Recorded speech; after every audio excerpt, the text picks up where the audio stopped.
Welcome, everybody. It's season 1, episode 5 of UK Cowboys TV. I'm your host, Mike, and I'll be representing Wales in this week's show. And this week, we have one other team that's currently been indisposed till now, joining the old parent club. Is sleep deprivation. It's being managed and controlled in some form anyway. But yes, we have Graham with us this week, and he's going to be representing Scotland. Then for the English side of it all, we have the ever faithful Jamie with us and representing Irish. We've got our own lucky charm with us again. It's Brian. So how are we? All good. All good? Yeah. This as well, just so you know, is the very first episode where all 4 countries are represented at the same time.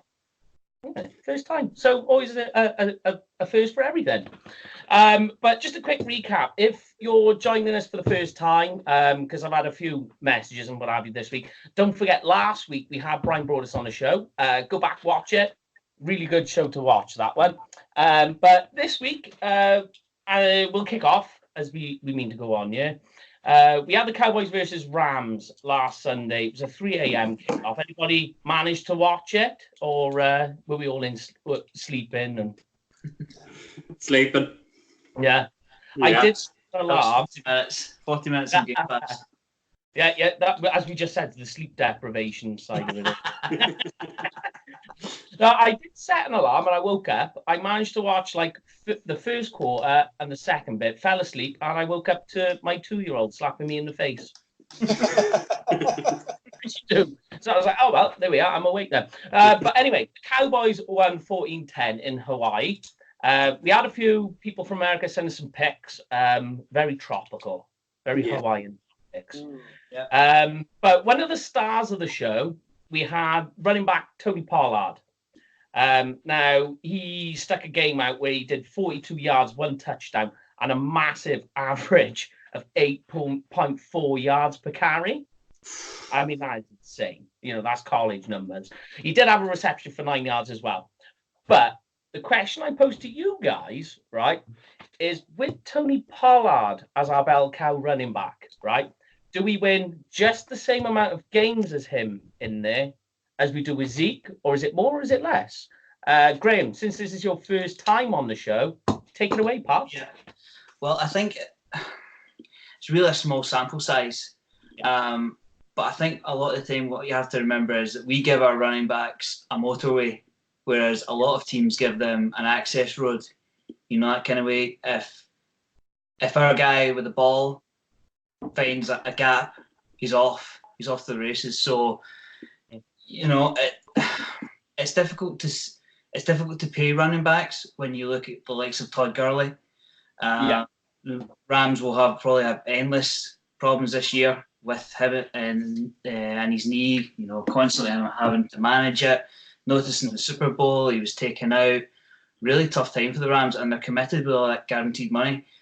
But on the other hand, small sample size, and going up against their twos, I don't think there were any ones for the Rams, particularly with no Aaron Donald. I think that made a massive difference. But you have to argue, can you really pay Zeke, you know, his 15 million when you've got a guy like that? I mean, you can only beat what's put in front of him, and he kind of has. Yeah. So it's a difficult one. It is difficult. Oh, of course, yeah. I mean, a good start, though, of course, you know. If you ever want to, I know it's a good pun for a running back, but hit the ground running. That was the way to do it, I suppose. But Jamie, what have you got for us, mate? What do you think? Do we win more, less, or what? What's your side? What do you think with Tony as the bell cow? I think before I even say it, I'm going to say I absolutely love the pick.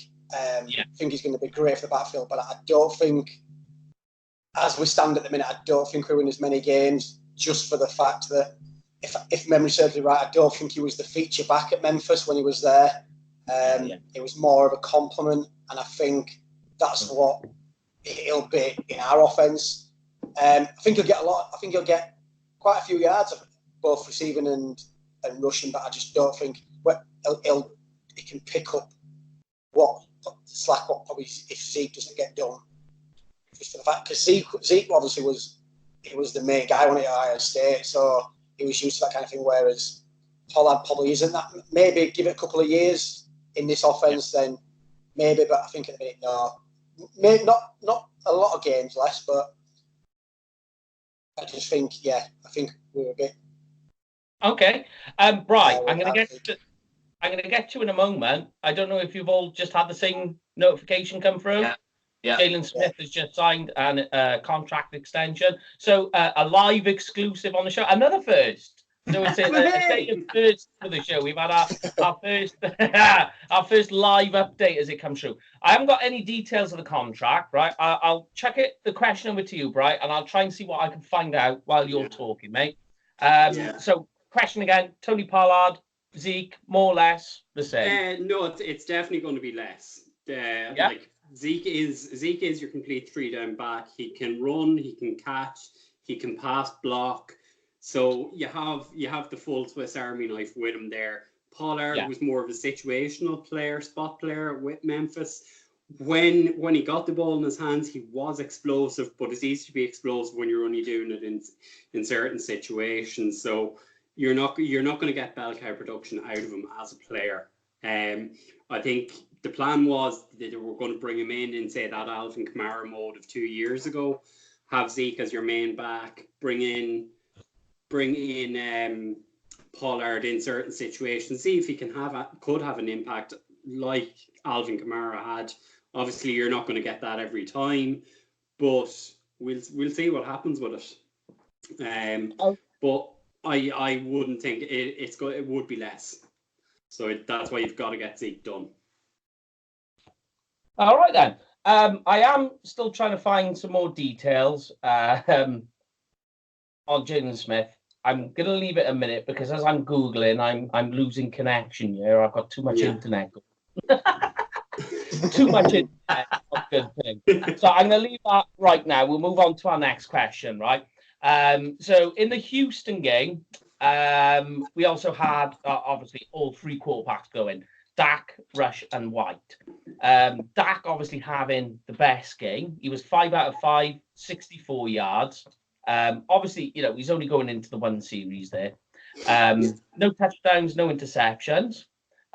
Rush, on the other hand, went 10 of 16, 83 yards, a touchdown. And then White, 7 of 13, 30 yards, no touchdowns, and an interception. So he's having a nightmare. At the moment, I think there's a clear tier between the three. So you've got Dak at the top, Rush in the middle, and White last, who I don't think personally he's gonna make the he's not gonna make the final cut, I don't think. In terms of Dak, Cooper and Rush, Cooper, Rush and White.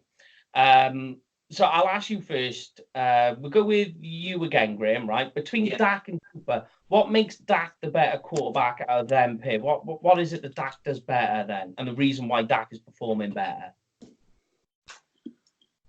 I would suppose, really, you can't really argue with a starting quarterback's stats. We're not in a QB competition. And I think a lot of the fan base need to remember that. Think of the trials of the Browns or the Jets in the past. There's a clear winner there. He's won. He has won in the playoffs. He just seems to be able to. There's quite a difference on third down. He can fit a ball in there. I think he's athletically better as well. There was that one scramble I remember against the Rams, but I just think Dak has that bit of pizzazz about him that really, really brings out the kind of difference between a win and a loss. You don't really want to go into the season that Jason Garrett's going to have with a competition. And I really don't think that it's going to be anywhere near. I would say that maybe not. We didn't see it particularly against the Rams, but I think in the red zone, there is a difference. There's definitely a difference.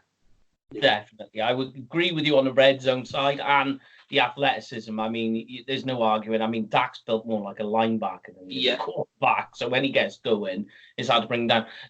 Brian, in terms of what Cooper Rush does better than Mike White, what would you say if there is any difference? I mean, clearly there is going off what we've seen the last 2 games. What's better between them pair? I think Cooper just has more composure and pocket presence. He's a bigger guy. He's not as big as Dak, obviously. No, there's very few quarterbacks that are that big. Yeah. But he stands big in the pocket. He holds himself well. He tries to work through his reads. Yeah. Whereas Mike White just seems to be very, very rushed in what he's doing. He's feeling the pressure already that I'm behind Cooper Rush and I'm losing ground, and he's trying to make things happen. And by trying too hard, he's impacting himself in what he's doing. He's not giving himself the best chance to win the competition. And the more it's gone on through preseason, through the first and second game, you can see the drop off now coming in. And I definitely think Mike White will be cut. I find it difficult to think that he's going to come back through waivers and get back onto the practice squad. And I think a lot of the talk that has been going on is that they're going to try and get Taron Christensen back through on waivers, bring him in as your Jameel Showers kind of jack of all trades practice squad member. So I think unfortunately it seems like the Mike White experiment is going to go by the wayside. I know, and it is a shame because it's one of them that's so weird that what was he, a 4th round pick? Was he 3rd or 4th? 5th. He was 5th. Yeah, he was. He was a 5th and the 3rd round grade on him. Yes, yeah. And in college, he had the one bad year, but he was always on a nice progressive incline. He was coming into his own. But yeah, Jamie, in terms of Dak, Rush and White, what impressed you? I mean, we'll just go with Dak, I suppose, is the easier one. Unless you got anything to add on Rush, I don't think there's much point with White. What impressed you in the game with Dak, and what impressed you with Cooper Rush? I think just as a whole, Dak, since he walked into the building, it's just to say he's got that pizzazz about him. He's everything he does, he holds himself accountable. He holds his teammates accountable. He won't accept anything 100%. And then if you take back when he first came in, he obviously wasn't going to come in when Romo was there and healthy originally to be the star. But when that opportunity came, he took it with 2 hands, and it just doesn't seem the other 2 guys have. They've got opportunities in training camp, they've got opportunities in games, and not that they don't work hard as him, but they've just not. It doesn't seem like they've got it to be able to go there and just grab the ball by the horn, so to speak. And that's the difference, and that's what you want from a quarterback or even a backup that wants to take that job. Dak came in the building originally knowing he was going to be a backup to Romo, but came in and was like, you know what, I'm going to push him as much as I can. And these 2 just have done. All right. Anything with Rush, or you got nothing to add on that one, or do you want us to move on? No, I think the guys are good, and like I said, I don't think we're going to see a lot of them this year. Hopefully, blowout games. Yeah, say blowout games, but that's about it. If the team, like I say, went out and even tried to add another one to be a backup, it wouldn't surprise me. I don't see it happening, but it wouldn't surprise me. So played for the Cowboys, so gotta like them. All right. I mean, I'm going to stick with you, right, Jay, as we move on to the next question, right? Obviously, there's a connection that we've got going on at the moment, right? Amari, we'd like to see a bit more, but he's dealing with the heel issue. But shining out of the light at the moment on the wide receiver race, Gallup and Dak, connecting. We're seeing it in practice. We've seen it in the blue-white scrimmage. Now we're seeing it in pre-season. This particular game, 1 target, 1 reception, 31 yards. But, I mean, they both were on the same page. It was absolute perfection, right? They're locked in. They're in rhythm. So what is your outlook and predictions for Gallup this season with Dak? With you, Jake? I think they're going to continue it on. I think we all know that probably the first 2 receiver spots are pretty much nailed on. It's going to be Cooper and Cobb.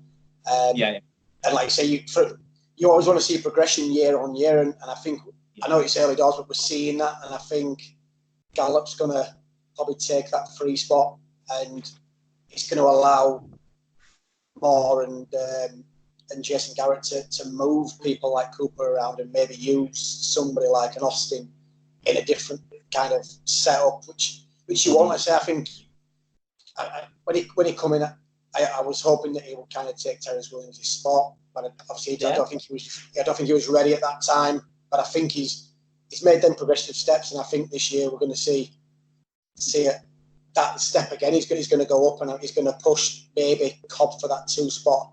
But I think going into season probably 3 for definite. Get a lot of targets. Yeah. All right, Brian. What have you got with the Dak Gallup connection? Then, what's your predictions for him? I'm going to slightly disagree with Jamie on this. I think for me, Gallup is the number 2 wide receiver.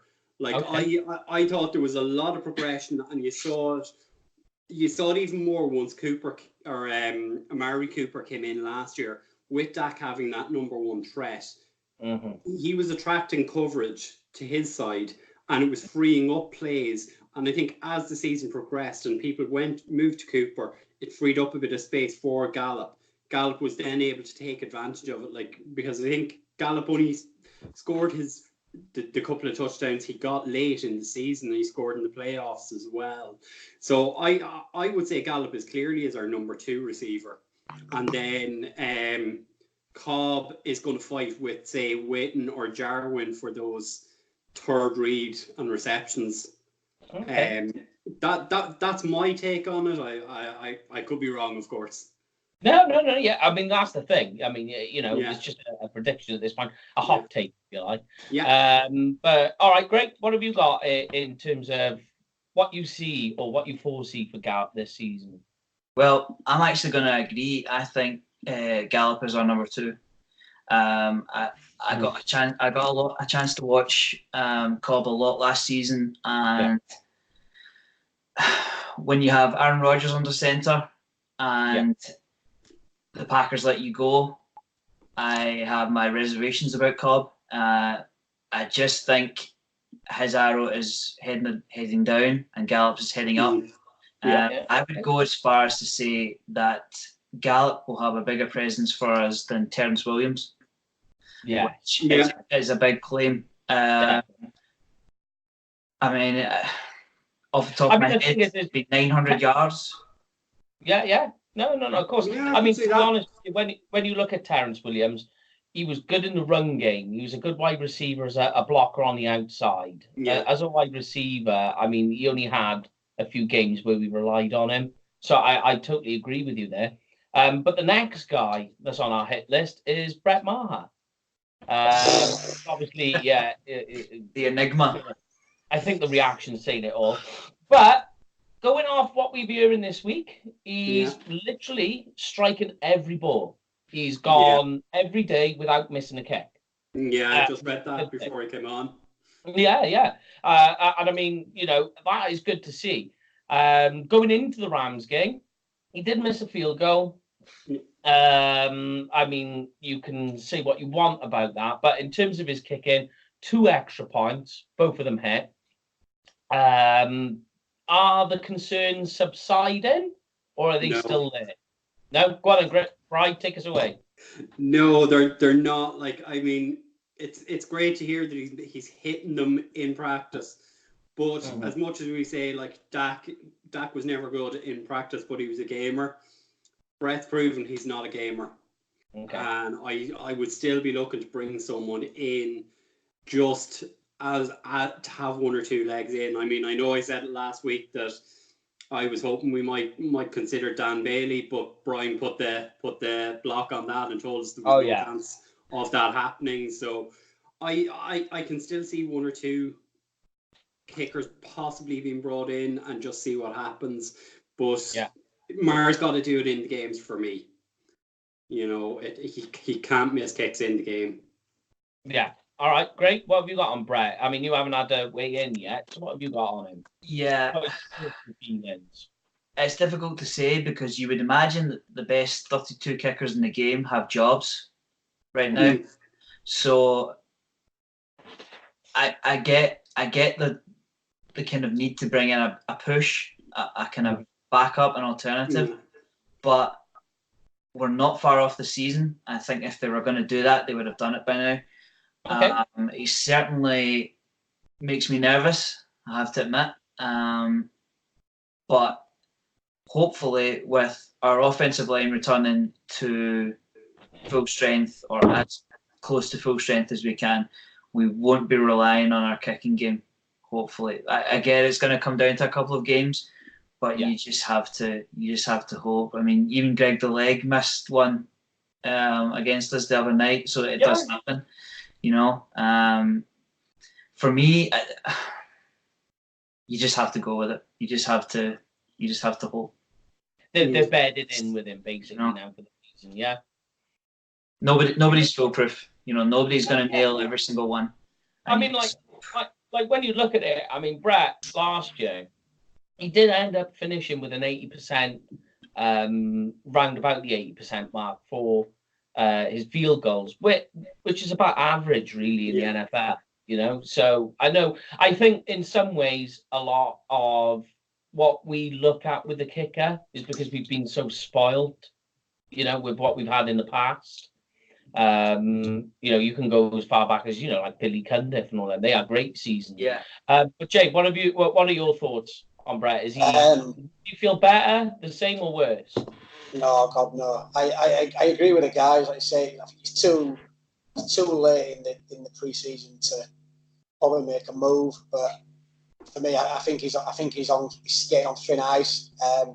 When you come through pre-season, you want to iron kinks out, so you don't normally mind a kicker missing during pre-season, but it's the ones that he's missing. It's what should be considered chip shots. When you, like I say, you go back to Dan Bailey, he was pretty nailed on anything up to 45, 46, 7 yards.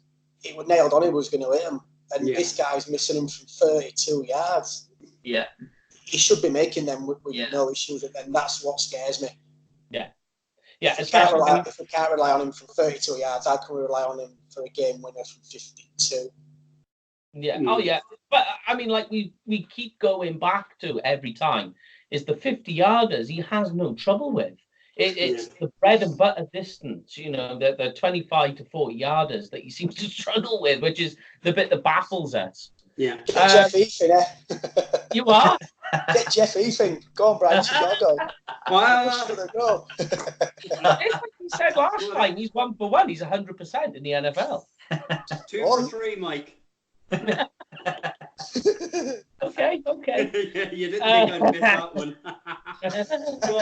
I have a question, guys, right? Here's one for you.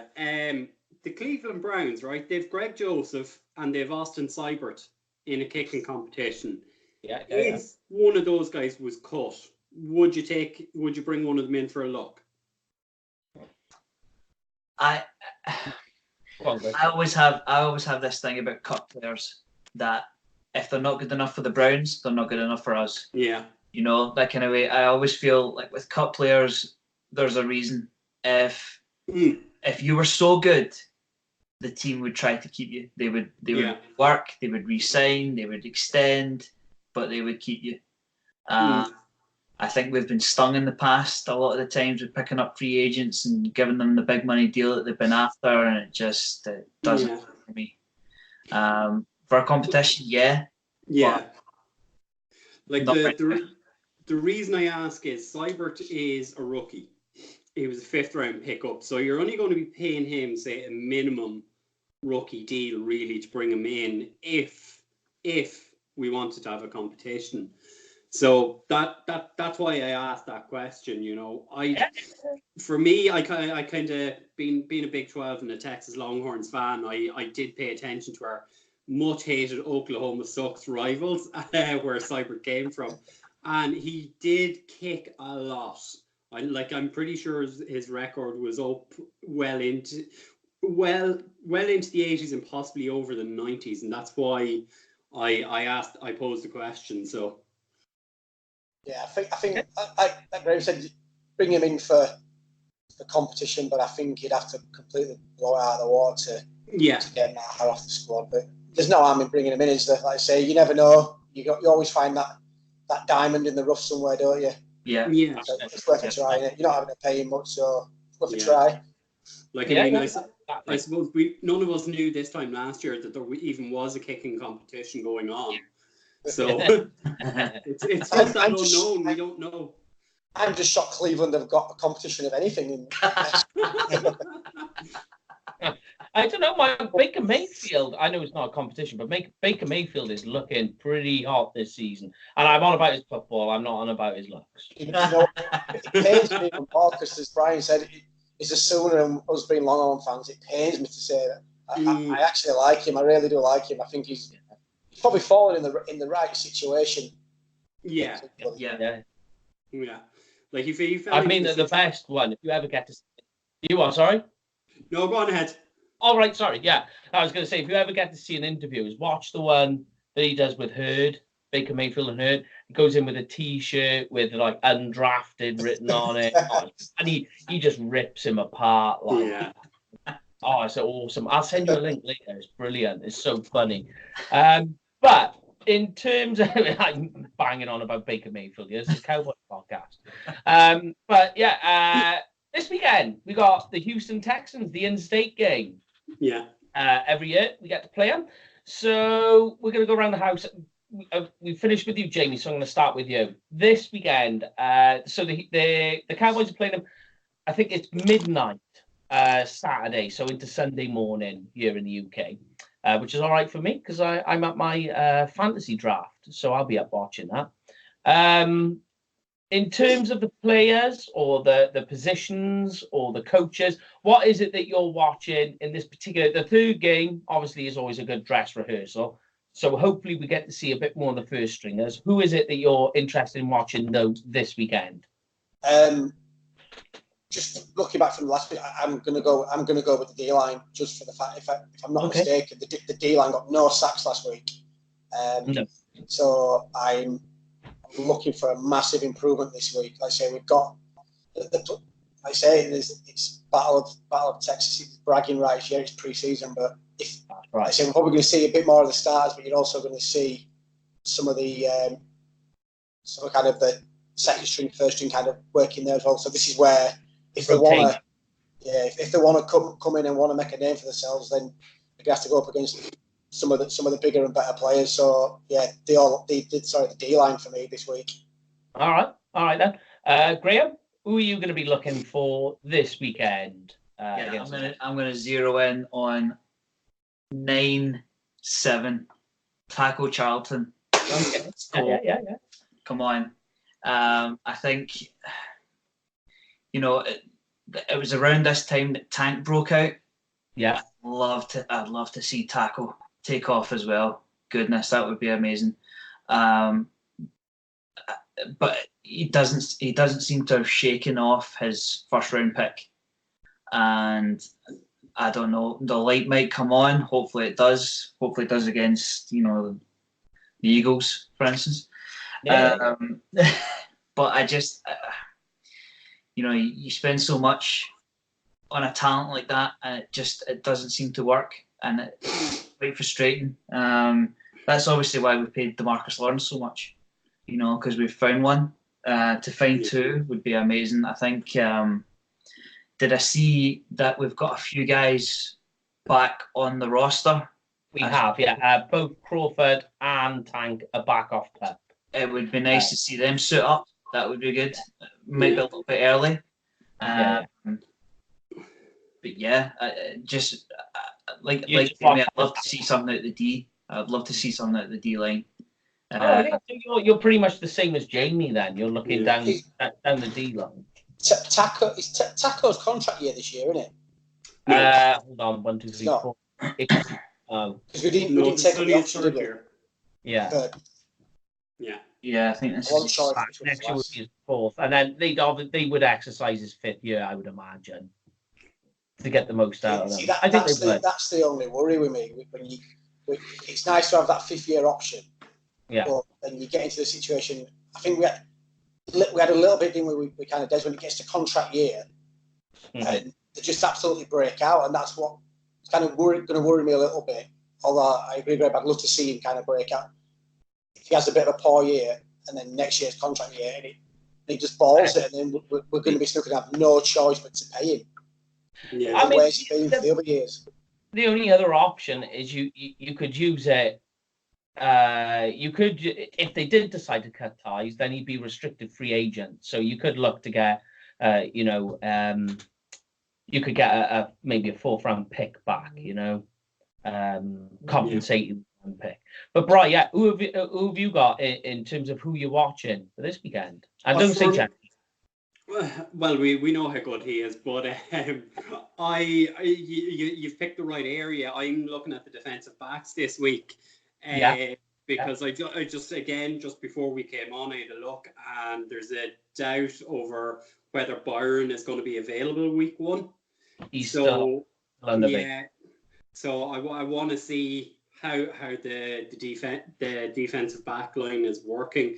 Like I'd imagine Cheeto will move to number 1 if that's the case. Yeah. Then who's number 2? Is it Anthony Brown? Is it Jordan Lewis? Have we got one of the rookies that's going to push those guys? And then the competition in the backfield. Like I think we're pretty set with Jeff and Xavier Woods as our starters, and then it's who fills the 2 backups. Like I think Brian was saying, there's a possibility that Kayvon Frazier might be going out the door. Kayvon Frazier, yeah, and I tell you another safety who's rising through the ranks very quickly is Donovan Wilson. I've viewed him again this week. He's been shining in practice, and there's a lot of talk on Donovan Wilson as being that guy who could be, your fourth safety. He's going to be the guy that they keep to stick around. But for me personally, I'm looking down the wide receivers. John May Johnson. I don't know about Reggie Davis. I want to see him do a bit more if they're going to use him as a punt returner, because he did have that muff punt. Yeah. Which is bad. Yeah. But one that's sneaking through the ranks this week, I would suggest looking at is Devin Smith, the wide receiver. He's sneaking up there. And our old friend Tyrone West Coast reporting on him as well this week. So keep an eye out for that, mind. I think it's actually up already. But yeah, in terms of predictions, what we got in terms of what? Okay, here's 2 predictions for you. What do you think the score is going to be? And we'll go with Brett Maher's kicking. Is he going to miss any? Is he going to start hitting them? Is he going to have a perfect game? So, Bright, what have you got? Score and Brett Maher. 24-17, and Maher goes 4 from 5. Ooh, hey, I like it. And straight in there with a punch. I like it. Very direct. What have you got then? Jamie, what's your predictions? Score and Maher. I think it's going to be a high-scoring game. I think both teams are going to probably get high 20s, low 30s, so it's going to be that kind of game. I probably ripped him a little bit tonight, and I'll go with the Brian thing, and I'll kind of give him a bit of props and say, he's probably going to do pretty well this week. Okay.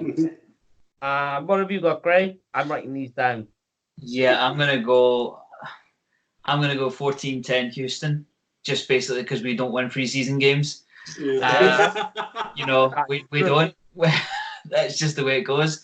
Maher, he'll probably nail the 50-yarder and miss the 10. Okay, so 1 for 2 with a 50-yarder. It could be a block. He could fall over. It could be a muff snap. Who knows? Let's get this out of the way in pre-season. I'm going to go with another bold prediction, guys.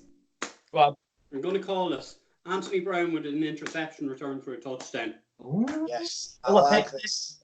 A pick six. Okay. Yeah. I can see that. He's one of the fastest players as well on the team. So he's a flyer. Oh yeah. So I mean, it's very possible. I'd probably go with that. But yeah, what about yourself? Me. Okay. I'm gonna go 30 points to the Cowboys. Ooh. No, wait. 20-10 to the Cowboys. And Tony Pollard is going to score a touchdown. Tavon Austin's going to score a touchdown. And Brett Maher is going to hit his field goal.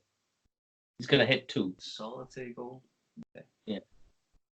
Isn't Tavon Austin just the enigma? He's just, I don't know. I've got a feeling. I've been looking at things this week, and for some reason, my eyes are doing this. They're going. And if you're listening on the podcast, you're going to be like, what was his eyes doing? I was doing the back and forth thing, thinking. So. Very unprofessional, but there we go. But yeah, well, that's it for this week, guys. Thank you for coming on again. Graham, thank you for your first show. Brilliant. Yeah, awesome. No, great. Yeah. But everybody, make sure to follow us on Instagram, Twitter, Facebook group, and the page. Thank you for all your support. It's been absolutely awesome. This is as well the last week where we're doing only 1 show a week. Because of all your support, we're now going to be moving to 2 shows a week. So catch us next week. As we'll have the post-game show, which will be hosted by myself and the team. Lauren then will be later on in the week, where she'll do the pre-game show, which we've got in the 4th game of pre-season, the Bucks. We do have some competitions coming up as well. We've got the UK Cowboys Fantasy Leagues coming up. We've already done a couple of drafts between a few of us. But yeah, those other ones will be starting up very soon.